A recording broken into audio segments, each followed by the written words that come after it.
pandemic, a number of activists looking into the future were quite optimistic about probably what the situation was going to turn into. We were there at the front lines, obviously virtually, campaigning for cancellation of debt, looking at what we should be doing to call for economic justice in the face of the threats that the pandemic posed for inequality and for all the issues that we were working hard for. If you remember, Arundhati Roy, the Indian author, wrote a memorable piece in which she said, historically, pandemics have forced humans to break with the past and imagine the world anew. This one is different. It is a portal, a gateway between one world and the next. Unfortunately, that optimism has gradually ebbed away. A little more than a year after, we see a limited response, first of all, to the debt crisis. After the multilateral development banks have failed to channel their finance to actually be a force of good, we've seen the OECD once again demonstrating its inability to effectively tackle the problems of corporate tax avoidance and illicit financial flows. And at the end of yet another disappointing climate summit, and most fundamentally, after the failure of the global community to ensure equal access to vaccines, the question before us this afternoon is, have we really hit a dead end? Or can we still manage to salvage where we are and what we have to make the response to the pandemic a portal to a more just world? To answer that question, to answer these very, very fundamental questions, I'm really happy that this opening webinar has a panel of really illustrious speakers. I will take a moment, first of all, to say a warm welcome to our speakers and introduce them. But before that, let me mention some housekeeping rules. First of all, just to say that this webinar is being recorded, and I hope that that is fine with everybody. Secondly, interpretation is available in Spanish and French. And now that you have been on Zoom for so long, I'm sure where you will find that icon, it's a little globe that you will find at the bottom of your screen, which will take you to which language you prefer to listen to. You will be able to watch the recording of this webinar on YouTube afterwards on the Eurodad YouTube channel. And finally, I would like to say a warm thank you to our donors for this policy forum, Bread for the World and the European Union.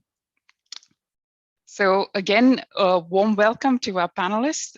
I myself am Jean Saldana. I'm the director of Eurodad.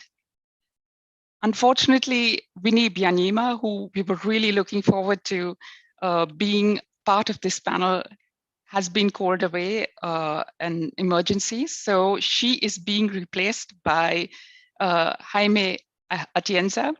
Jaime is an old friend of Eurodad.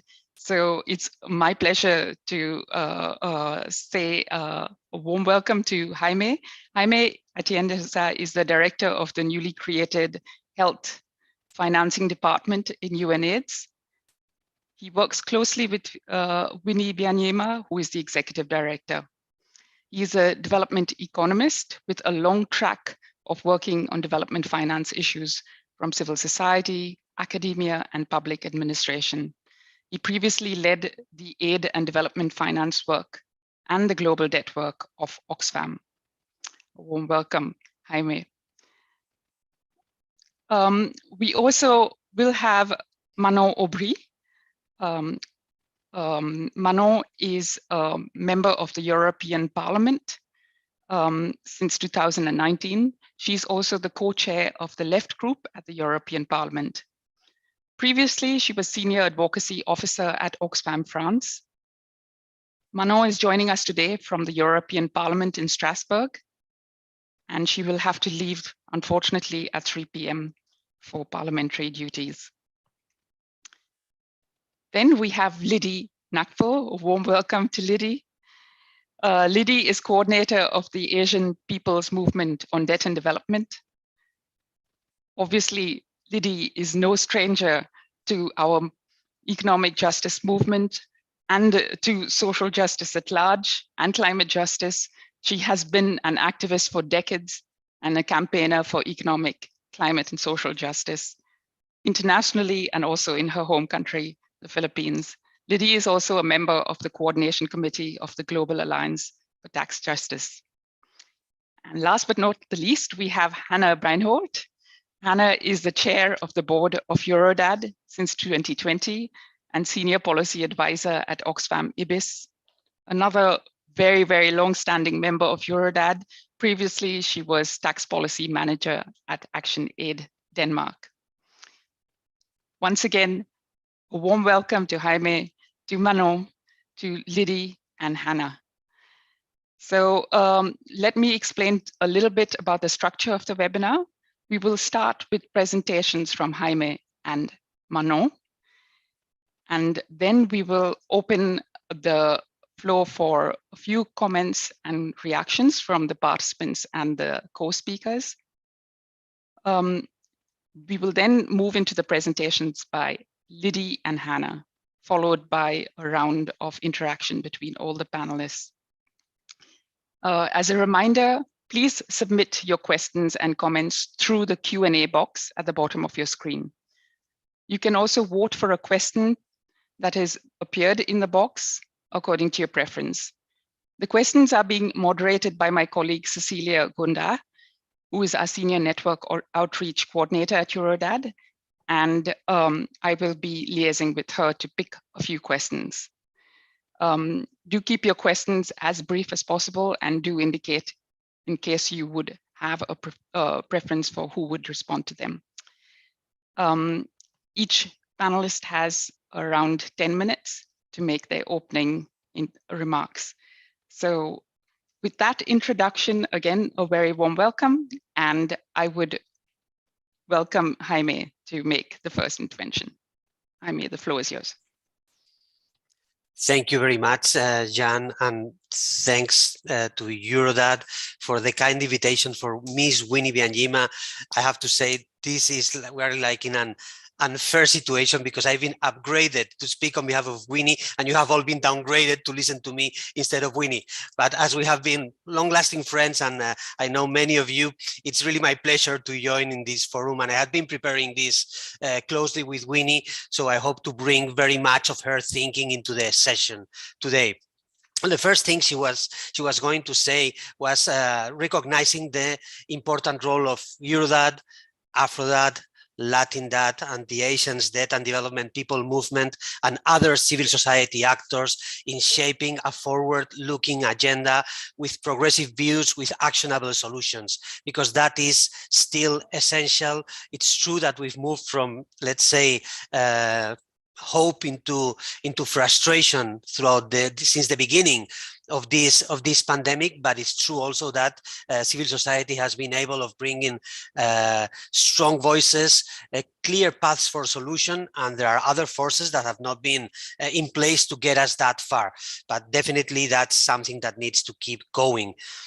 And as an introduction also to these short words, I would say that the reason why Winnie first and UNH as an institution is looking at development finance with a strong perspective and betting on investing more in being part of the financing conversation, mostly to focus on AIDS, health, and pandemics, and what we call the enablers of these, such as education or social protection. Well, it's because initially, the first thing that was happening before we fall into COVID was that health financing was going down as a result of debt repayments going up. So this was already happening in many countries in the world.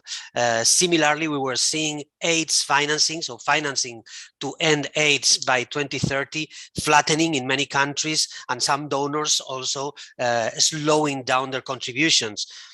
it's important to mention that still each year around 600,000 people in our world are dying of AIDS and more of AIDS related diseases. And during the COVID disruption, we've seen some treatments being interrupted. We've seen less tracing. We've seen less capacity to detect where new threats lie. And as a result, we will see that an increase in cases and increasing deaths, and we have to be very carefully and very tightly follow strategies to cope with this trend. It's a very risky trend.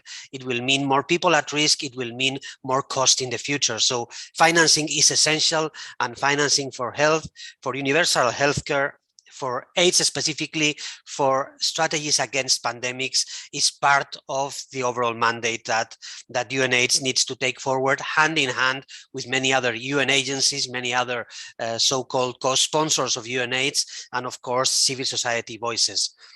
And let me focus the core of what we're going to share with you today in things that most of you know, but I think it's interesting to look at it from a particular perspective. So if we look at vaccines, if we look at debt, and if we look at tax issues, we see that there is a shared pattern in how things have worked. And I think that answers a little bit to one of the questions that we were asked to answer. Why have things not moved in the right direction?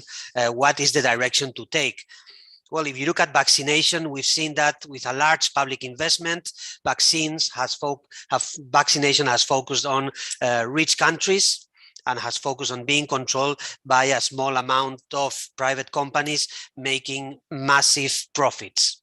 So that's a very short summary. Of course, we put some numbers, 6% of Africans, almost 6% of Africans, above or between 60 and 80% of Europeans, because we are in this European forum, is the contrast. And many of us being already called, and it's very difficult to say how I personally feel when I get called in to get a third shot in here, living in Switzerland, where I am now, while most of the people haven't received any shot, people that need it.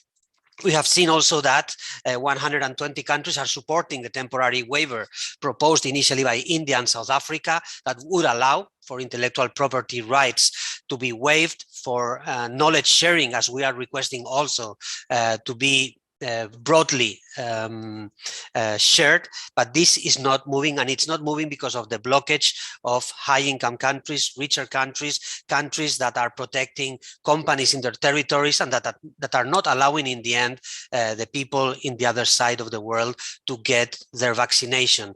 This mix of vaccine nationalism and vaccine apartheid is what we have got in these last months, and it's a very tough development. That is why UNAIDS is a co-sponsor of the People's Vaccine Alliance that is precisely calling for the measures to correct this. And there's an important experience coming from the AIDS movement and the AIDS community, when after years of fight, finally it was achieved to get antiretroviral, so medicines to tackle AIDS at differentiated prices and at affordable prices in developing countries. It's this same path that we need to cover, but we need to cover it fast because it's urgent, and there is an economic implication, you all know, of course, in this policy forum. And it is that simply the crisis is going to be longer, harder, and recovery is going to be further and further away for developing countries if this doesn't happen. And that's another reason for concern and for our implication. The second point is debt. So we jump from vaccines to debt. Before the crisis, there are so many expert colleagues in this session. It's I don't want to go over it in depth, but before the crisis, we already were in a situation of debt distress, in a very harmful situation in a large number of African economies, and in also concerning situations in countries in different geographies, maybe not as widely extended, but there were a lot of widely worsening risky situations. Well, the COVID shock came. We were happy initially because we saw a fast reaction by the international community saying, hey, debt is a problem. It needs to be targeted. We saw the debt suspension initiative come through. It was very limited since the very beginning, but we thought, okay, it will be a first step. But we've seen it's coming to an end in a month, and we will have seen very little coming from this initiative. And when we look at the actual numbers, we realize that for most of the countries that opted for this temporary suspension, they got less money freed up than they were losing out of fiscal contraction. So that is not the kind of support you expect at a historical crisis, when the high income countries are putting for their own good 17 trillion on the table to try to do counter-cyclical policies, while giving this small amount of temporary debt relief on the one end, and expanding also in a very, very limited amount official development assistance. Of course, there's another angle to this, and the same that we were saying that in the vaccine world, profits were being protected from putting the rights of people first. When we look at the debt scenario, we see again that in this initiative, private creditors were expected to participate, always on a voluntary mechanism. They were never really pushed. There was no framework to compel them. Let's say the governments that were grouped in the G20 were not strong enough in the kind of proposals that were made and mechanisms that were put in place to ensure private participation. And again, profits were flowing from low-income countries into private creditors that were collecting their debt in full, and debt that had been contracted at very high interest rates. So second time we have profits protected and we have rights exposed. And if we look at tax, and I don't want to speak very much about this, I know that Manon is going to speak a lot about it, and that is what needs to happen. But we see this global minimum corporate tax agreement of 15% that came forward. And I'm going to focus on two small aspects of this, because you'll go through this and other tax issues. Well, a grace period has been built into this agreement. And of course, there's a selection of countries that will benefit from the agreement itself. So a grace period that has not been granted to developing countries to pay back their debts is given to the largest companies in the world to adapt. And it's not as if we're talking about an industry adaptation. You need to develop new instruments, you need to develop new technologies. No, it's about paying the fair share of your taxes. And that's another way, I think, of putting, again, profits before rights. And I think I try to put this thread through these three different issues, because I think there is this common pattern. And this, for me, answers a little bit the question of what has happened that has not allowed the response to be ambitious enough. And it's definitely there has not been readiness to change course and put rights ahead of profits. And this is something that we have to acknowledge. The rigged rules and the power imbalance in the global economy has not been countered. There have been some initial ideas, some positive steps, but very, very far away from moving in the right direction. I think if we look at opportunities, we could say that we need to keep pressing for action. We need to be creative and politically stubborn, I would say, because some of these things will come. I am convinced, and probably it's my field of highest expertise in these three fields. It's in debt. There's no way there is a large number of countries that will go through debt restructuring very soon, and we'll need to see this happening, and it will probably be very chaotic because there has not been a proper system put in place. So we need to keep going in these strong proposals. Also, we need to collaborate with different actors to build in these kind of actions and try to find the right allies at the international level, international institutions such as the United Nations, our organization, many of other organizations in the UN system, but also political voices, political leaders, private leaders, and I think social movements. So we need to bring together those voices.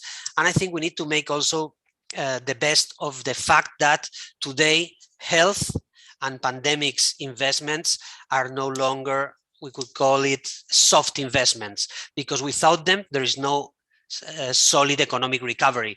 And this is an opportunity that we need to bring forward. We need to make sure that when we talk about recovery, about the new growth stage, it's not all about the kind of infrastructure, even if it's green infrastructure talk, but it's also about this kind of rights-based that is now an essential component of recovery, and we need to be clear about that. And I'm going to leave it here, Jan and colleagues, and listen to my other co-speakers and enjoy the talk with you all. Thanks very much for the opening words, Jaime. Your red thread, profits protected and rights exposed, has come through very, very clearly. And we are going to continue this conversation about how we've come so far and how to go further. So thank you very much for that opening comment. I turn now to Manon. I'm sure that you will complement what Jaime has said excellently as a former tax campaigner and continuing to work hard on tax issues and inequality issues in the European Parliament. Manon, over to you. Thanks very much, and thanks to you all for the invitation. It sounds like a bit of a old friends gathering, because I think we've a lot of us have a common point, being Oxfam and being the fight on tax justice and inequality. So it's good to see old people that and we, all of us keep up the fight in one way or another. If you don't mind, I might switch to French. This might be a little bit easier. I mean, it's really up to you, but since we have translation, I imagine. Of course, please do. Yeah, it's always better to hear me in my mother tongue. Ok, donc j'espère que tout le monde a pu faire utiliser l'onglet interprétation. Je vais essayer de construire sur ce que Jaime a dit en faisant le bilan un peu de cette crise dont on pensait en effet, ça a été dit en introduction, qu'on en sortirait, et en fait on est très loin d'en avoir sorti, et surtout ça a accru, développé encore plus la vulnérabilité de nos sociétés. Et en gros, cette crise, elle est venue comme fracassant en fait un niveau d'inégalité qui était déjà élevé dans nos sociétés et un niveau de protection sociale qui était déjà fragile. Et donc, on se retrouve avec des personnes qui sont à l'extérieur de notre système de protection sociale, qui sont encore plus touchées. Ça va des étudiants qui ont perdu leur emploi, leur petit boulot, les familles les plus précaires qui tombent dans la précarité. On a vu toutes ces files d'attente devant les distributions alimentaires, y compris dans les États les plus riches du monde. Je prends l'exemple de la France. Les travailleurs les plus précaires qui sont licenciés, ceux qui avaient des contrats très courts et très précaires, qui globalement n'ont pas disposé de dispositifs d'aide, des métiers pénibles qui sont en première ligne et dont on voit à quel point ils ont été envoyés au front sans protection, les personnes isolées, sans domicile, l'augmentation aussi des violences faites aux femmes et des violences au sein des familles. Bref, la liste est longue. En fait, ça a vraiment exacerbé les vulnérabilités de nos sociétés en les rendant encore plus saillantes et encore avec des conséquences encore plus fortes. Et ça a été un peu la logique du chacun pour soi. Jaime a parlé de la question des vaccins qui est assez symptomatique, mais ça commençait même avant. Cette scène complètement ahurissante littéralement de vol, de masques, d'outils pour organiser la respiration sur les tarmacs d'aéroports.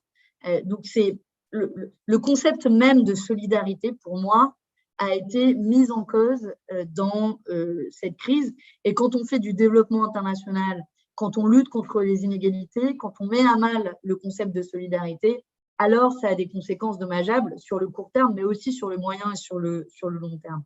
Et surtout, quand on voit la réponse des États à cette crise, elle a été largement insuffisante. Alors, bon, je ne complète pas ce que Jaime a dit sur l'égoïsme absolument ahurissant sur la levée des brevets sur les vaccins. On a bataillé au Parlement européen pour essayer de l'obtenir. Au début, on était le seul groupe à le défendre. Finalement, on a voté une résolution à l'été dernier et la Commission européenne continue à ignorer cet appel et continue à défendre les intérêts des laboratoires pharmaceutiques pour ne pas lever les brevets sur les vaccins. Et aujourd'hui, alors qu'on fait face à la 5e vague, c'est plus que jamais indispensable si on veut vacciner la planète entière. Mais je ferme cette parenthèse pour me concentrer sur la réponse économique, qui est celle aussi sur laquelle j'ai beaucoup travaillé. On voit que la réponse globale de la plupart des États, et en particulier des États riches, a été de mettre en place un soutien aux entreprises qui était bienvenue, mais qui déjà comporte des biais parce que ça met de côté les emplois les plus précaires dont je parlais, parce que très peu de contreparties ont été demandées aux entreprises. Donc, de l'argent a été injecté par les États. Et de nouveau, c'était bienvenu, mais sans contrepartie en termes d'emploi, ni contrepartie en termes écologiques. Ce qui fait qu'on a énormément d'entreprises, et je peux prendre le cas d'entreprises françaises comme Sanofi, en plus, qui joue un rôle d'un point de vue médical, qui est censé développer des vaccins, qui n'a pas développé de vaccins, par contre, qui a trouvé 4 milliards d'euros à distribuer en dividendes à ses actionnaires et qui a licencié aussi, notamment dans son pôle recherche. Mais la liste est assez longue. Et si on prend la réponse européenne, c'est ce fameux plan de réponse, ce fameux plan de relance européen qui a l'image de cette logique où, pour la première fois, on a essayé de faire jouer un système de solidarité avec cet emprunt en commun, mais en même temps, on a distribué de l'argent à une partie sous forme de prêt, dont on va probablement, n'ayant trouvé les moyens de le rembourser, probablement payer le prix cher, dont ce qui a été donné aux entreprises l'a été fait sans contrepartie écologique et sociale dont je parlais, et à l'inverse, on a des contreparties austéritaires qui ont été demandées aux États en utilisant le mécanisme du semestre européen. Je prends l'exemple de mon pays, la France. En France, c'est la réforme des retraites et la réforme de l'assurance chômage. Donc, on va davantage couper dans notre système de protection sociale celui-là même qui est le seul à même de protéger de la crise que nous sommes en train de vivre. Mais je vais vraiment me concentrer sur la partie fiscale, mais ça dresse, je pense, un peu le panorama global de la réponse des États, tant sur le point de vue sanitaire et sur le point de vue économique. Mais le levier fiscal devrait être un élément de réponse important.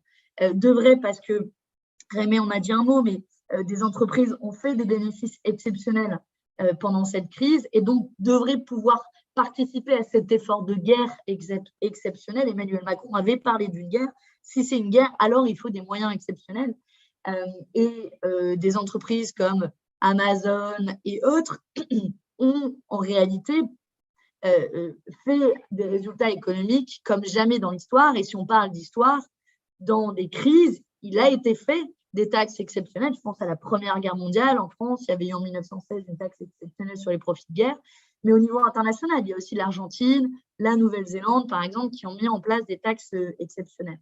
Donc, on devrait se poser la question du financement de la réponse à cette crise.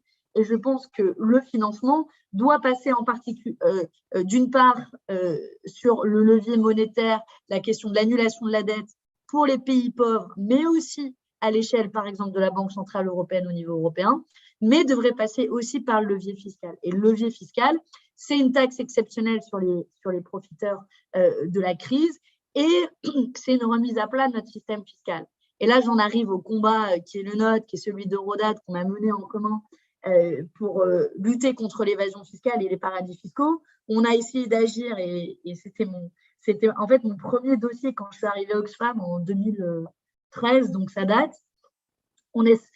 C'est un peu le hasard que j'en arrive au Parlement européen pour achever ce combat, mais je dois dire avec beaucoup de frustration, puisque pour ceux qui n'ont pas suivi, on s'est battu sur la question de la transparence fiscale en se disant c'est le premier levier d'action, de savoir ce qui se passe, de connaître l'activité des grandes multinationales dans les paradis fiscaux, donc savoir ce que font Amazon, Facebook, etc., dans tous les pays.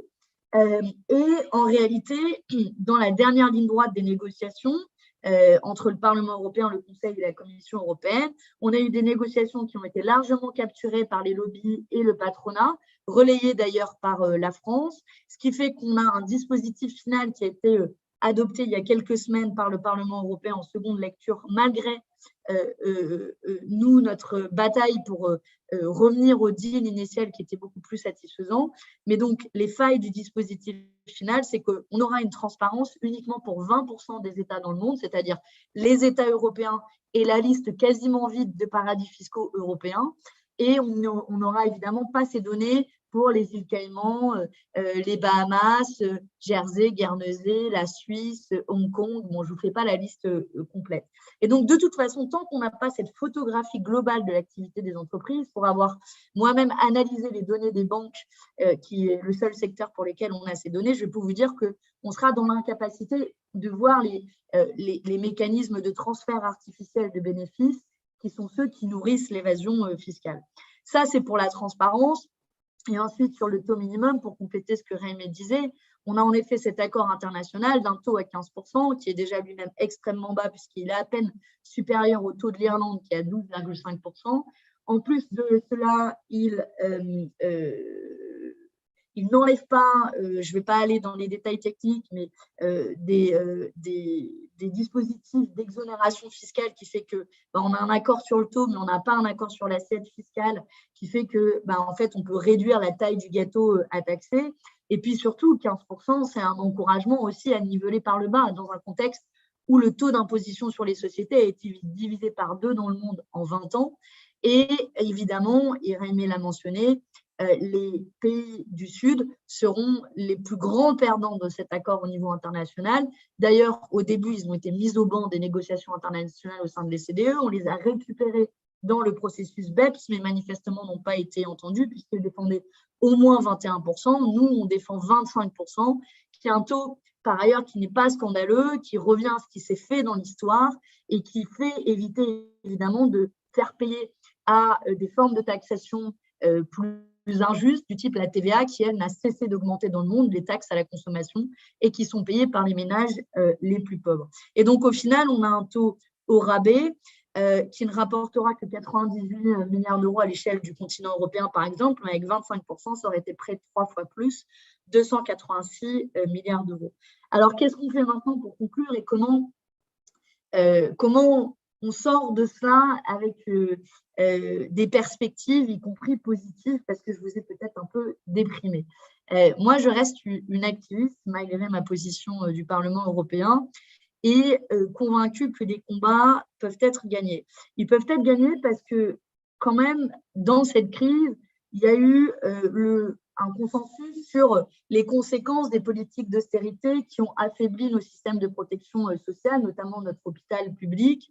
Sur le continent européen, c'est des recommandations sans cesse de la Commission européenne pour couper dans les dépenses publiques en matière de santé. On a vu la conséquence. Et ce qu'on a vu aussi pendant cette crise, c'est que ce qui fonde les dogmes même du libéralisme européen, c'est-à-dire le semestre européen qui organise la gouvernance économique européenne et l'austérité, l'interdiction d'aide d'État pour venir en aide à des entreprises dans des secteurs stratégiques et notamment dans les secteurs écologiques, tous ces dogmes-là ont été battus en brèche parce que ces règles ont été suspendues jusqu'à au moins 2023 et donc offrent des opportunités de remettre ces règles sur la table et ça fait partie des combats que nous allons mener.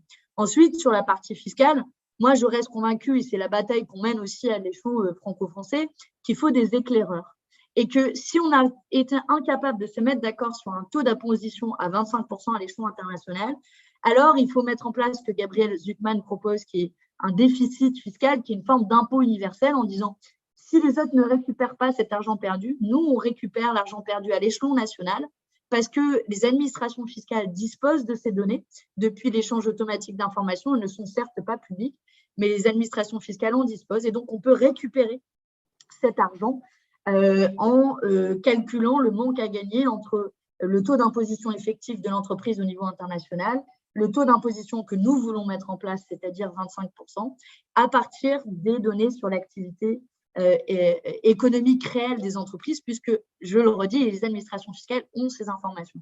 Nous, c'est ce qu'on va essayer de mettre au cœur de notre campagne présidentielle en 2022, mais je pense qu'il faut une coalition de personnes dans le secteur politique, le secteur associatif, pour dire en fait, ne vous arrêtez pas à ce plus petit dénominateur commun, parce que sinon, à la fin, ce sont des recettes fiscales dont on va se priver à l'échelon national, à l'échelon européen et surtout à l'échelon international, dans un contexte où les États du Sud sont les premiers à payer la note des pratiques d'évasion fiscale et sont les premiers à avoir besoin de recettes, tant pour faire face à l'urgence sociale, mais aussi pour faire face à l'urgence écologique. Et je fais lien avec l'échec cuisant de la COP26 à Glasgow, notamment sur toute la partie financement et pertes et dommages, puisque les États du Sud, alors qu'ils sont les premiers à subir les effets du changement climatique, les États riches, de nouveau, font preuve d'un égoïsme coupable, puisqu'ils sont eux-mêmes responsables du changement climatique et ne veuillent pas assurer le financement pour les États qui en payent le prix, et en particulier les États du Sud. Voilà ce que je voulais vous dire pour essayer de nous donner des perspectives d'action communes, en espérant, quand on pourra y compris se retrouver en physique, qu'on puisse on puisse continuer à avoir des éclaireurs qui puissent dire on est prêt à aller plus loin que les accords à minima à l'échelon international. Et moi, j'ai la conviction que ça peut entraîner dans notre sillage d'autres États avec nous et renverser ce cercle vicieux par un cercle vertueux.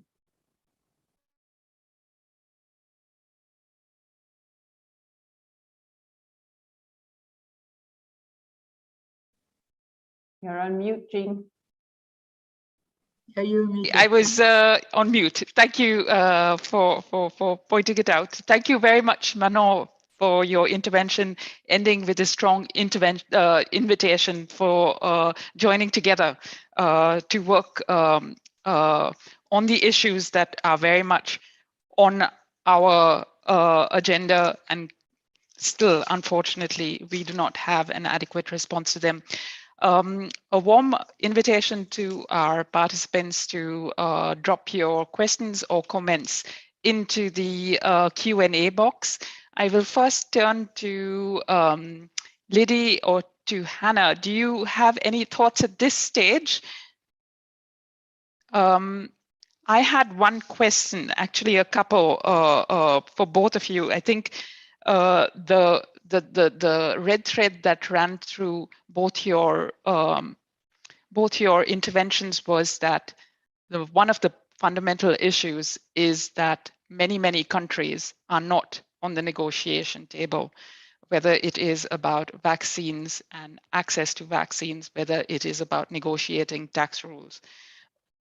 The fundamental problem is about global governance, and that was one of the questions that we wanted to discuss with you today.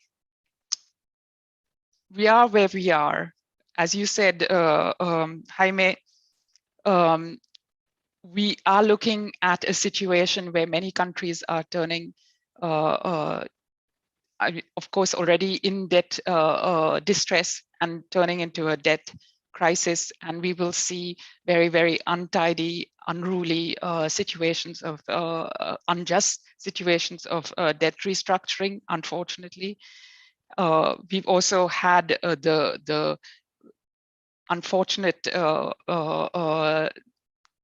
kind of decision by the European Parliament also on transparency, which is not going to contribute to us being able to have access to the level of information that you mentioned, Manon.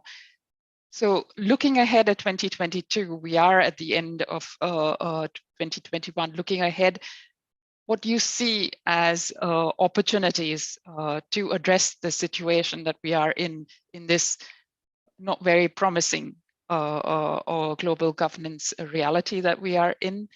And particularly on, I suppose, tax and debt issues, these being, I know, each of your kind of main expertise areas.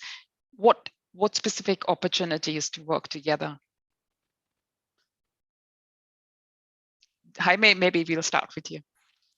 Yes, thanks for that question, Jan. And I think it's the question we so many of us and so many people concerned about the length and the depth of the crisis in the developing world are looking into, because it's all about how to ensure that there is finance flowing into countries, and that can happen either through tax collection or through international flows, or allowing for larger fiscal space, in this case through debt. So you can use new debt, and our higher income countries and emerging economies have taken in new debt in large amounts We'll see how that turns out for some countries, but in general, that has been good. They have been able to protect their people and their economy, but lower income economies, and particularly African economies, have not been able to do that. They have needed to rely on money coming from the international financial institutions, and we are seeing that we are not seeing enough money flowing in terms of in grants, and we need more grants. We are seeing money not being as concessional, and we need money to be more concessional, and we need the priorities to shift. I was mentioning in my first intervention that there are certain investments that we could say have been considered in the past as soft investments. So investments that do good for the people tend to be soft. Investment that create profits for the economy tend to be considered hard and not really rightly evaluated. I think now there's an opportunity to say we need to ensure that new investments flow to these other sectors, that the creativity and the kind of protection through different financial mechanisms and instruments goes to protect these social sectors that are essential for recovery too. And I think that there is an opportunity in that field. There is a lot of work to be done, and there is a lot of interest, I think, worldwide. I would say also in the European Union, in finding what are paths towards a more stable recovery. If we look at the debt, specifically at the debt overhang that many countries are in, I think I don't see immediate good news ahead of us. We have to see what happens. We know that next week there is the FOCAC, the Forum of Cooperation between China and Africa. We've heard that there is an opening for debt relief on demand. So again, we are going to a case by case, not to a rights-based approach, but to a case by case. But this happening on one side, and this very inadequate and ineffective for the moment system called the Common Framework is not bringing concrete results. But I think, and this is what I say, being able to talk as probably many here, to people that are insiders, that are in financial institutions, that are closely working with governments, that there is a shared thread of thinking that says there is going to be a big problem. How are we going to go about it? The Common Framework has taken, I don't know, I can't remember now, 7-8 months to reach no results for 3 countries. What happens when we have to look at 15 or 20 countries that are under severe stress and we don't have a response?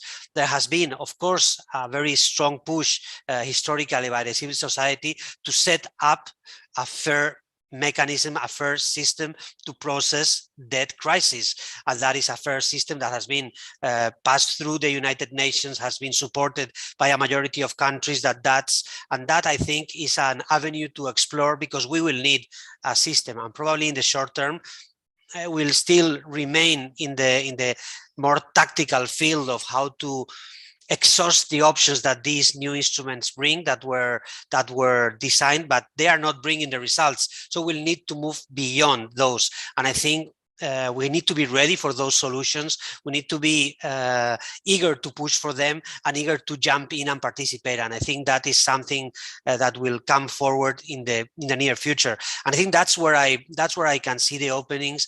And of course, there's this very close connection with the tax conversation that Manon will speak to. But because, as I say, money is either going to come from debt relief, from new taxes, for economic recovery that brings better income for countries. But hell, economic recovery is being slowed down by slow vaccination. So we are caught in a circle that does not allow countries. So how to provide that financing in this period is going to be critical. And we have to see what happens in the international taxation, and also how tax reforms that are national, that are slower, get started, not because we can do them tomorrow, but because we need results in years' time, and that needs to be harvested. And I think those are avenues to keep working on. Thanks very much, Jaime. Over to you, Manon. Yes, thanks very much. I will compliment on the tax aspect. I mean, you're totally right, first off, to raise the issue of global governance, because precisely the core of the problem is that the ones that are around the table are not necessarily the ones suffering from the decisions that they're taking. And this is true on climate change. This is true on tax issues. A good example of this, by the way, is following the last Pandora papers. 2 days after the scandal broke, there was, I mean, it was just a coincidence, but it was the date when they did update the list of tax havens. And if you look at who was around the table, well, who's around the table to decide is the minister from the Netherlands, Minister on Economy, Finance and Economy, I think. And his name, did drop in the Pandora papers. And I think if I remember correctly, he had the shell companies in the British Virgin Islands.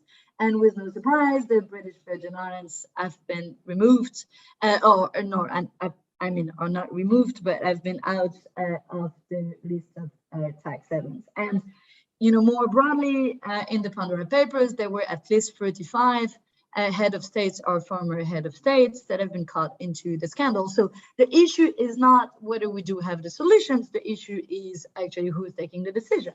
And on that precisely, I think there's an issue of who's taking the decision, because there is a clear conflict of interest.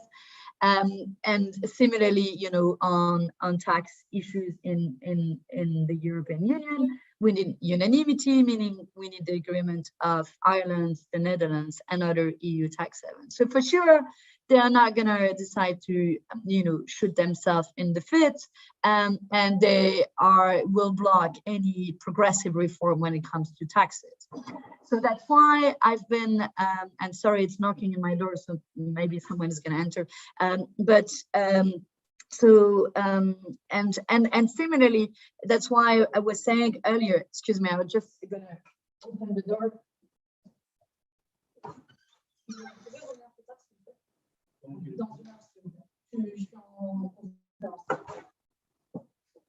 Sorry about this. So that's why I was speaking earlier that we need first movers, and we need states that go beyond that global consensus, because I don't think you're going to convince tax havens to actually change the system. There needs to be some states that actually do start and do show the way. So that's one thing. And the second thing I wanted to say is there will be upcoming opportunities, including, so we're waiting for a tax package from the EU Commission that will be released on December 22nd. So I don't know whether it's going to be a Christmas gift on that, but this should include a directive on minimum taxation. They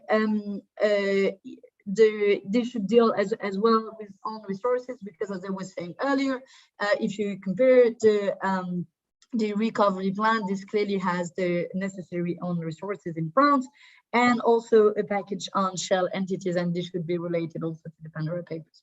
On minimum taxation, of course, this will be a big fight, whether we go beyond the global consensus, and I think the EU should be leading on this and should be more progressive, closing some of the tax gaps when it comes to the tax base, but also going further in terms of minimum rates.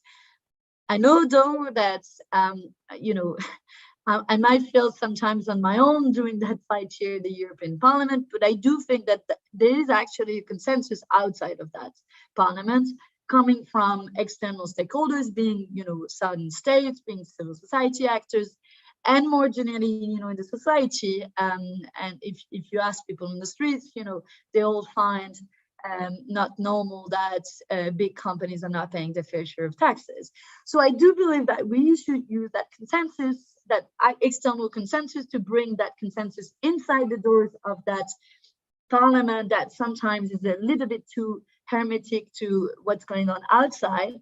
And I do hope that you guys as well from different organizations will help us push a progressive agenda, because this will be the top priorities for starting 2022 on this package that I was talking about and these 3 regulations that we're going to work on that could make a difference, but obviously it will depend on the level of ambition, and we'll try to push that level of ambition, you know, as far as possible. Thanks very much, Manon. I think from what you've said, it's clear to me that, and I'm sure it's clear to the rest of the participants, that while this pandemic has been not only a health pandemic, but it's also been a pandemic of inequality and growing inequalities. And that is why we need, again, as you said, Jaime, strong public investments in social sectors, because they are critical to recovering from this crisis. Obviously, in the discussion about the level of investment, where the investment should go, everybody should be at the table. Global governance issues, as well as civil society participation and joint working together will be critical. Taxation, debt, and adequate debt restructuring measures, including debt cancellation, are critical. The question then, I would leave it to Hannah and Lidy to particularly touch upon that, is what are the big challenges that we as civil society face in getting to where we need to get. Thank you very much, Jaime, and I know, Manon, you have to leave quite soon, so thank you very much for your words and for the invitation for joint action. Looking forward to picking that up in the year to come. I turned now to Lidy. Over to you, Lidy. Thank you, Jean. I'm very happy to join you again in Eurodad's Policy Forum. And indeed, massive mobilization of finance on an unprecedented scale, much more than that has been mobilized so far, is so desperately needed. It's needed not only for people's survival, but to undertake a profound transformation of the system in order to solve the multiple crises we are facing. And we are honored to work with you on many of these crucial fronts. One, of course, as has been also touched on, is the strengthening and broadening of the global debt movement to demand unconditional debt cancellation by all lenders for all developing countries, and changes in international and national economic and financial unequal relations, flawed frameworks, and unjust policies to break the vicious cycle of indebtedness. As we all know, and as Jaime also pointed out, the responses of the international financial institutions, the G20, and all other lenders to the debt problem in the wake of COVID has been so pathetic. The 4 tranches approved by the IMF thus far, the latest one just last month, for debt payments cancellation for less than 30 countries, has only amounted to $802 million, $802 million, a drop in the bucket compared to the close to $400 billion annual external public debt payments of low and middle income countries. The DSSI of the G20, which ends this December, thus far amounts to only $5 billion worth of suspended debt payments since May 2020 for more than just 40 out of 73 eligible countries. Not only have these debt relief initiatives failed to deliver what is needed, fiscal responses to the COVID pandemic are going to leave the Global South with much worse debt problems. Lending during COVID has risen by 30%. We demand debt cancellation as a matter of justice to address unsustainable debt, but also illegitimate debt. And we urge movements to reassert the issue of illegitimate debt again as part of a broader effort to counter, debunk, and resist the flawed and narrow assumptions and frameworks of lenders on what it means to be in a debt crisis. And for them, it's just our ability to pay back the debt, no? And what are just and enduring solutions. Of course, another is our campaign to demand the full delivery of climate finance obligations by wealthy countries, as Manon has already mentioned, or developed countries, as they are called under the UN Framework Convention on Climate Change.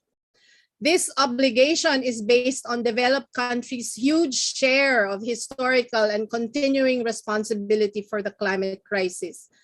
Climate finance is not aid or assistance. It is owed to all peoples and communities of the Global South to cover adaptation as well as loss and damage costs in the South, and is also part of the wealthy nation's share of mitigation actions. Their historical and continuing emissions are so huge that it is not enough for them to reach real zero emissions domestically. They have to fulfill the rest of their fair share by financing more mitigation actions to be carried out in the South.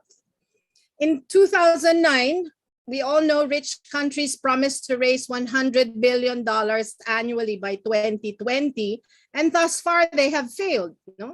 COP26 Glasgow Pact was merely urging countries to double their climate funding by 2025, but based on current contributions, doubling these contributions will not even reach 100 billion. The $100 billion is actually just a small fraction of the climate finance obligations. According to the UNFCCC's own Standing Committee on Finance, the climate finance needs of developing countries amount to trillions of US dollars. Wealthy countries actually spend many more times of this amount in public subsidies for fossil fuels. For example, the G7 governments spent a combined total of $200 billion on fossil fuels in 15 months since January 2020, whereas their climate finance pledges to the UNFCCC financial mechanisms since 2001, in the last 20 years, amounted to only 23.7 billion. So we all know where their priorities lie. We are, of course, also fighting the flaws and inequities of national and global tax systems and illicit financial flows, as has already been mentioned. This is a critical fight, not only to raise more resources for public services, for climate action, and for social justice programs. It is also a fight to reduce tax burdens and biases against workers, the poor, women, and to stop the tax abuses of multinational corporations, many of which already cause other major problems in our economies. Right now, as already also mentioned, we are in the middle of a fight against the OECD G7 G20 tax deal, which favor multinational corporations and elites. A minimum corporate tax rate of 15% is well below the average corporate tax rate in Africa and Asia. Further, the formula for the allocation of tax revenues favors wealthy countries over the Global South. Together, we are not short of clear policy and structural alternatives and proposals for both immediate reforms and strategic changes, not just on these finance issues, but on many other related fronts like trade. What we need to work on more is our power, our strategies, and our actual efforts. A most critical lesson from the climate crisis is that we do not have much time. Whatever we have been doing to build power and to fighting for immediate as well as strategic changes have to be scaled up in scope, intensity, and speed.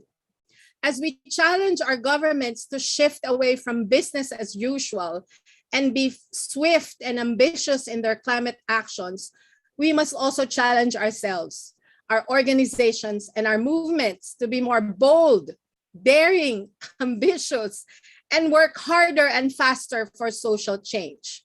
This involves changing the balance of power, the relations of power, as part of the realities we face, is that those in power today are the very ones who benefit from the system we seek to change. Thank you. Thank you very much.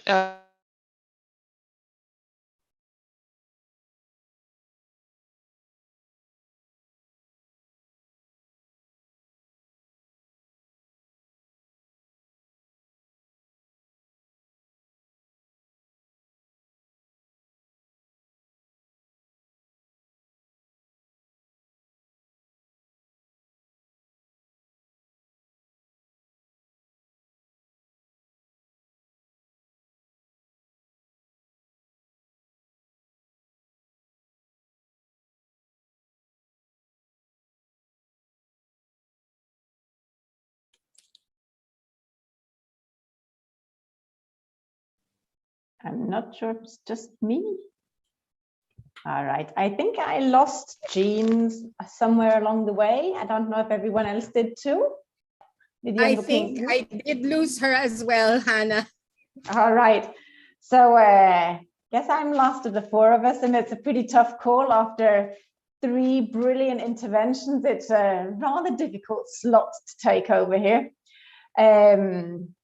But I'll do my best to pick up on where the other 3 of you you left off. Actually, you've mentioned many of the things I was going to say. In my points, I totally agree with practically all of what you said. So one of the things that I wanted then to maybe go into slightly more depth was some of the things that you've been mentioning. We've talked quite a lot about tax, and I agree that we need more taxes, we need greener taxes, and we also need to make sure that they're progressive taxes. So exactly as you said, Lidy, that we do not end up with taxes that hit the poorest the hardest and are unfair. So that's certainly very important. Debt, I think we've talked a lot about that, but I also wanted to kind of, I think we've alluded to this as well, but there are so many connections between tax and debt. If countries are super indebted, well, there's no point in, well, I guess there's still a point in collecting your taxes, but it will just go into filling in a big black hole. And Jaime talked a lot about the debt crisis and the fact that countries are, like, I think it was last year we had 64 countries paying more in debt servicing than they could pay for their health services. This year we see similar figures where we have 34 low-income countries paying 5 times more in debt servicing than they're able to pay for climate change. This is coming out of Jubilee debt and their brilliant work there. And whilst on the climate finance issue, Lidy, we're also talking about this, about the way that the rich countries have in no way lived up to their pledges, where we were supposed to have paid 100 billion collectively per year by last year. We're still not there. So rich countries actually have a climate debt. And just to make it even worse, many countries are doing what they call greening. And I'm going to take my own country, which is Denmark. I should say, which is where I'm based here.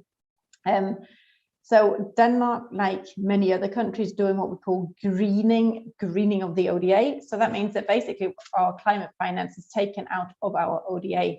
So despite Denmark being one of the 4 countries living up to 0.7% of ODA that we pledged back in 1970, what we are doing there is we're taking part of that and actually double labeling it climate finance.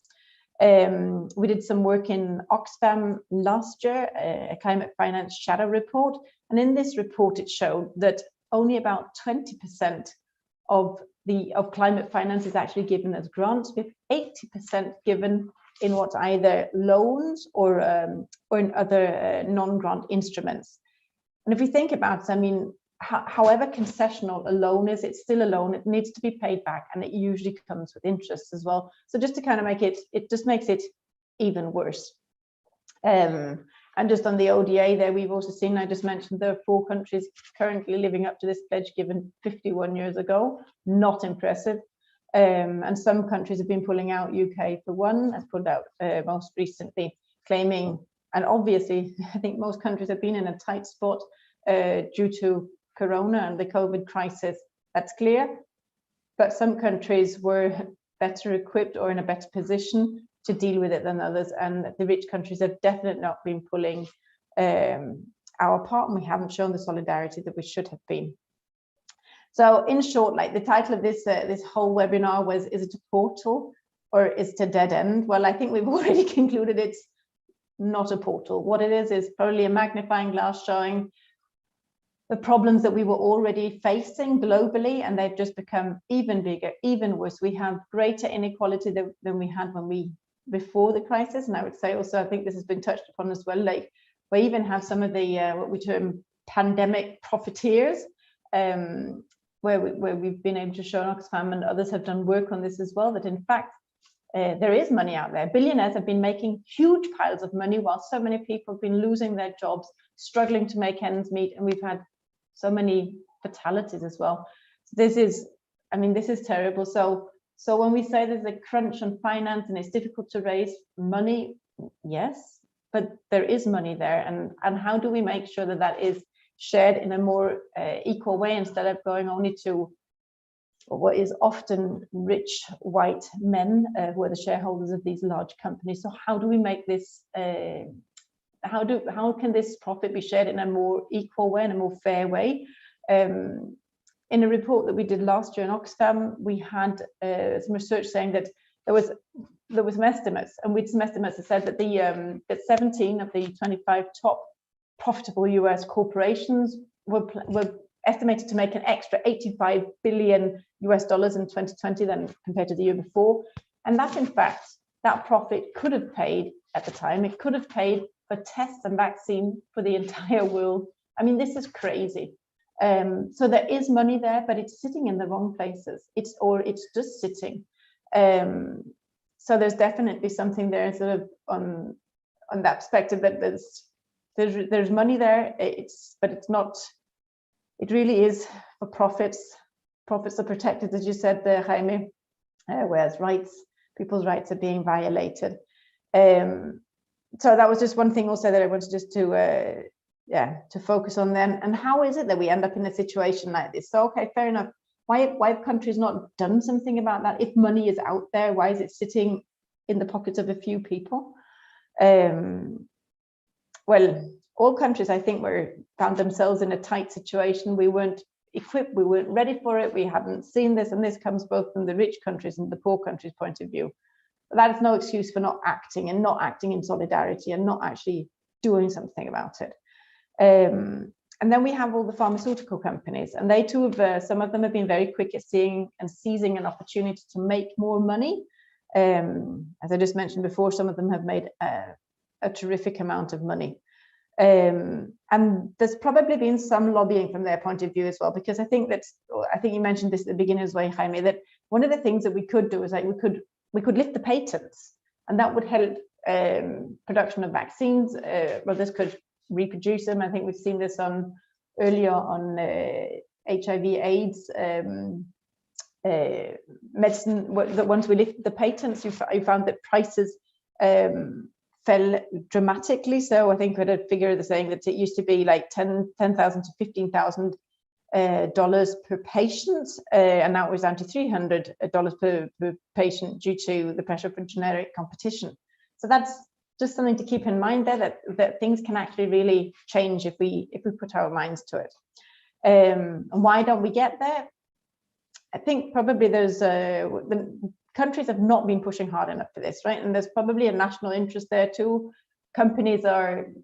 Pharmaceutical companies, and probably the others too, are worried that if we start lifting patents on certain products, maybe it'll spill over into their products. Maybe they won't be able to keep their patents, and product prices will fall, or maybe they can't make the same money on it. So that was certainly one of the things that one way to look is, as we've talked about before, is lifting the patents and working on this. And I think you've touched upon as well, Lydia, that there are many sources of income, but for low income and middle income countries that might not have huge billionaires, though they do actually have lots as well. But so on this ODA, which is dropping, there's domestic resource mobilizations, which have been under pressure. There's debt, which Jaime also talked about, has been growing, and many countries are facing debt crises. So that's also putting a lot of pressure. There's climate finance that's not enough, that's not going the way it should. So there are very many problems and challenges that we've touched upon here, and also solutions, as the rest of you've mentioned. Lidy, you talked about the debt cancellation, which I couldn't agree more. More and better climate finance, which also includes ODA, combating tax havens and tax dodging, which Manon, you talked a lot about, which is I completely agree on as well. The whole issue of governance, making sure that everybody's at the table and on an equal footing, so we don't only have rich countries or rich individuals making decisions for the rest who are not there. So lots of problems, but there are also alternatives, which we have talked about as well. And I think that one of the things I think we should be thinking more about, or continuing to think lots about, is on taxation. Taxing the wealth. How do we better redistribute this wealth, and how can we put this money to make it sort of provide the good for the majority rather than the minority? And then green taxation, I think that's another avenue to go down. It's a tricky one because there's always the risk of it having bad implications on equality. So we have to be super careful when approaching that, but I do think that's a source of income. And if we look at it, we also know that rich individuals emit much more than poorer individuals. So taxing wealth and taxing what I would call sort of a non-green consumption or luxury consumption might be a way to go, and then making sure that it doesn't have the wrong implications on inequality.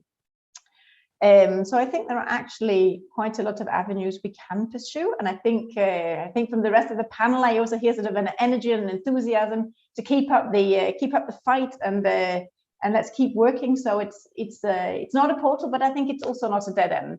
I mean, it's given us some arguments for that there is money out there. We can actually, if rich countries and rich individuals actually put their mind and will to it, we can actually move stuff. So I think there's lots of reason for us as a CSO community and movement to keep on fighting and keep up our energy. So with that, I'll stop here and I look forward to questions. Thank you. Brilliant. Thank you very much, Hannah. And really sorry that I suddenly disappeared from my chairing role. And thank you, Hannah, for having the presence to start your intervention. Very unusually, internet dropped on my side, but I'm back. And in the meantime, and thank you, Hannah. It was an excellent last input because it basically tied together what all three previous speakers spoke about. And indeed, if we have a chance, let's also talk about strategies. It's also being echoed by what Lidy is putting into the chat box. But we do have two questions. I will read out both questions. The first one is from Bodo Elmers from Global Policy Forum, and it's for Jaime, I believe. And it is about the debt structuring process to start with. So he says the government of the indebted countries need to take the initiative, usually. This does not happen fast and often enough. They often prefer to continue to pay creditors even when their people are suffering from hunger and disease. Can the UN help to convince them? The global UN and/or entities of the UN development system, for instance, in their operations on country level. So that's a question for Jaime about basically creating a common front to support countries who essentially are in debt distress to be more activist in their demarches on debt cancellation.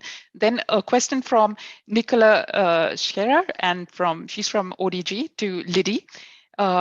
You've done an excellent analysis, but when it comes to the way forward, she disagrees that civil society have to work harder. She thinks there is a lot of responsibility on a few people that are already mobilizing. Could there be other strategies to hold responsible the ones who are actually responsible? For example, work for structural change through global outreach, networking with other movements that are not necessarily involved in the economic justice work so far. So I will turn to Jaime first and to Lidy. And I think the question that the challenge that Nicola has put on the table is also something that I'm sure that Hannah has a thought on. So I'll start with Jaime and then Lidy, and Hannah, please jump in. Well, thanks Bodo for that question, and I cannot really answer with full knowledge, as you know, I'm jumping in to understand the UN system. I'm recently working only from one agency that has tight relations with a few other agencies, but let's say I'm looking at this from our corner. What I can say, coming from previous experience, is that what makes hard for countries to take a step is being alone in the dark to step up and say, hey, we have a problem, because the fact that there is no actual framework for solution is a total disincentive. You decide to go out there, and what happens next? Well, you don't know. So that is why I think many of us, when we saw the DSSI come forward, we thought it's good that we have a collective initiative that was close to 80 countries. Of course, we said more should be brought in because we had some middle income countries out. But what you need is a system that has rules that are predictable and where countries will be not punished. I don't mean rewarded, but where simply exposing a situation will take them into a path for solution. I think that's not what we have currently. So the reaction of a country that is in trouble, the actual reaction they will have is pick up the phone and call the IMF and express what the situation is and say, what are the options? How can we go through this? And ask for a kind of mediation of starting to talk with different parts in this system. I think that is one of the big troubles, the fact that we live with a lack of a system to process crisis situations. And we've been in this place for a long time. We know that when it comes to actually processing crisis, when we passed through after HIPIC, that was a mechanism that it provided a lot of debt relief, but we need to remember it provided debt relief to a small amount of countries, and it took between 6 and 9 years for most of the countries to go through HIPIC. So imagine if we start a HIPIC now and we get results in 2028 for countries after like a long track of effort. So we need things that need to happen faster, need to be rules-based, need to be transparent, and where countries feel reassured that if they decide to say we have a problem, they are not going to be punished. And I think that is not currently the case. And that is why, if I have to try to answer your question, it's not a matter of encouraging one country specifically of going forward to take a stance and say we are going to stop paying, because it has to be a collective action that calls into that. We need a proper system, and I think encouraging to have a proper system in place is a must, because that is the way that having that, it will allow countries to safely say, I demand and I want to go through this system. So that is what we don't have yet. What I think is that because we are seeing this very constrained financial situation of many countries, there are more options of collective action, but it needs to be a group of countries saying this is the kind of solution we want. If those that are providing solutions, that for the moment have been the G20, again, it's a group of 20 countries.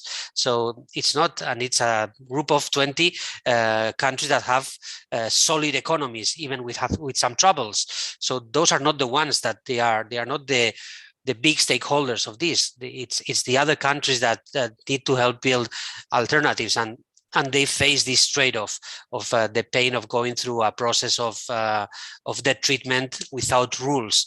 That is what happens actually. So ensuring new financing, new grants, better financing. Lidy said debt cancellation. Many countries did not need debt cancellation. Of course, they do need them, but they don't have like a forum where they can claim this is what we need and this is what we're going to do and this is how we'll impact positively to our people. So we need to work in that direction. That's what I can answer. And sorry for not being as kind of straightforward to your great question, Bodo. Yeah, absolutely. I think that is a very, very interesting question. And totally, I think Jaime, the first instinct of many countries is to call the IMF. And we know that the IMF is led by countries that do not feel the pain of having to deal with debt distress and debt crises. And essentially, the need for a mechanism in which essentially people who do feel the pain can have an equal say to those who are currently calling the shots in terms of power on debt restructuring decisions. That's what's needed. That's why we call for UN mechanism, as we know, as you know, a rules-based, predictable, as you say, effective crisis mechanism on debt restructuring issues. Lidy, you've already started sharing your thoughts on the chat box. Yeah, on the Would chat. you like to elaborate on that? Go ahead. Yeah, when I said we need to work harder, it's not for us to do the work of the governments for them. No, it's precisely to work harder so that it's not just the people that we have today that are mobilizing. We need more people that will mobilize, or we need more people that are being involved in this kind of work. We need people to work harder to do these strategies that Nicola have mentioned in the chat. For instance, reaching out, the public outreach, doing the networking with other movements. That's the kind of work we need to be doing more of. And, you know, we can't get away from the fact that whatever strength that we have today, which is, I think, considerable because we've managed to make a lot of important gains in the last years, is still not enough to make the changes we want to happen. So we need to work harder and faster precisely on those strategies and many other strategies that we already know. No, we've known for some years. I don't think it's a lack of ideas in terms of strategies. It's just that for them to actually be real, we need to make them happen, work harder to make them happen. And including, maybe to just add to what Jaime said, in addition to exploring how the UN system can help build the political will among the Southern governments, we in the South have to work harder to compel the governments in our countries to have that demand for debt cancellation that must be put on the table. We need to reach out to them because we know that in these international forums, we can only go do so much as civil society. We need to compel our own governments to do more. Thanks very much, Lidy, and over to Hannah. Thank you, and thanks for your great interventions here, two of you, Jaime and Lidy, and good questions as well. I just wanted to follow up on your point, Lidy. I think one of the things that we also need to do is connect the dots. So we've already talked about, and I think it's come out in this conversation as well, that when we talk about debt, there can't be, and climate, I think one of the things that we need to do is also what we're already doing is trying to connect some of the dots. So trying to connect the climate work with the debt work. There cannot be climate justice without debt justice. We have a problem around tax justice and debt justice as well. If debt is swallowing up all of the money that countries are collecting in tax, or is being swallowed up by tax havens, then there is no money to pay for the public services that we all need. There's no way that countries are going to reach the SDGs. So I think we need to, like each of our little streams of work, each of our campaigns always needs to think about the other. And basically we're working for a better world collectively. We're working on like how to finance it, but everything is linked. So debt is linked to the other, climate is linked across gender, of course, as well. So I think the one thing that we also need to continue to do and become better at is also connecting them and then being good at bringing each other's agendas to the table. So if I want to talk about tax, I should also be talking about debt. I should also be talking about ODA. I should also be talking about climate finance. So bringing those things together, I think, is super important, and it's something that we have been working on more recently, and I think we still have some work to do there. And then just the last thing is, I really try to keep up the energy and try to. There's so many challenges, so many problems. Let's try and keep up our optimism, our hopes, and then keep fighting. Absolutely, absolutely. We're reaching the end, and there are some key points on strategy I'd like to take note of from the excellent questions and obviously from your answers. I think what you've raised in your comment in the chat box, Lidy, is absolutely true about us having really sharp analysis, putting out the answers, putting out the research. I've always thought about this climate science. It has been with us from the 60s, warning us about climate change, warning us about increasing temperatures. It took young people standing out of their schools with placards. It took us as movements making the connections, as you say, Hannah, joining the dots. It took us talking to our families, talking to our children, and our children talking to their grandparents to be able to get that action on the street. And we're still not there. We're still not there on a number of issues. We've been successful indeed in mobilizing action, but as you say, Lidy and Hannah and Jaime, at the end of the day, it is being able to get governments who are actually feeling the pain. First of all, to create the kind of global governments we need to be them, for them to be able to, with confidence, raise their issues, for them to, first of all, have a place at the table, and for them to be able to know that they can make their concerns public, and action will be made without, for instance, credit rating agencies downgrading them, without donors in one way or the other penalizing them with reduced support. I would not, I hesitate to use the word support, but the climate finance or the development finance that they actually are entitled to because of historic issues, because of the emissions, historical emissions that industrialized are responsible for.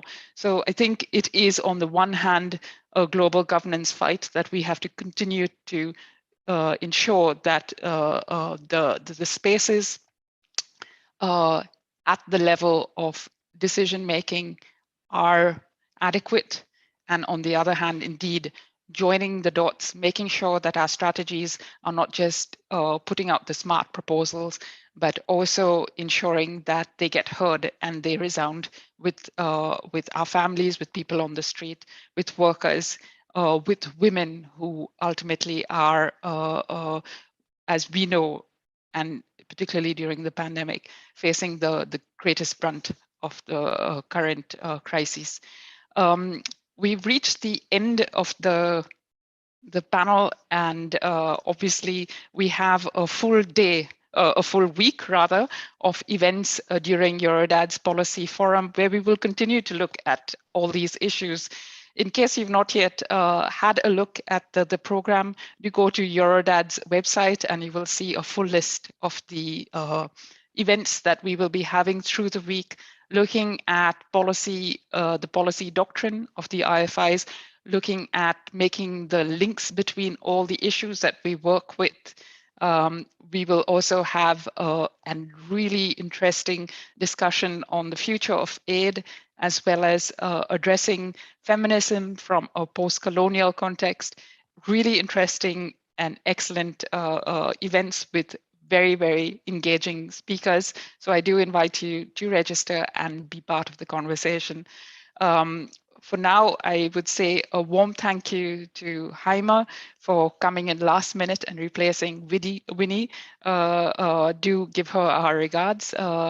Lidy, thank you so much. Hannah, and obviously also Manon, who is right now probably in a busy meeting in Strasbourg. Thank you so much to the participants, as well as to the interpreters who've done a fine job ensuring that this conversation is accessible in other languages. Thank you and goodbye. Bye-bye.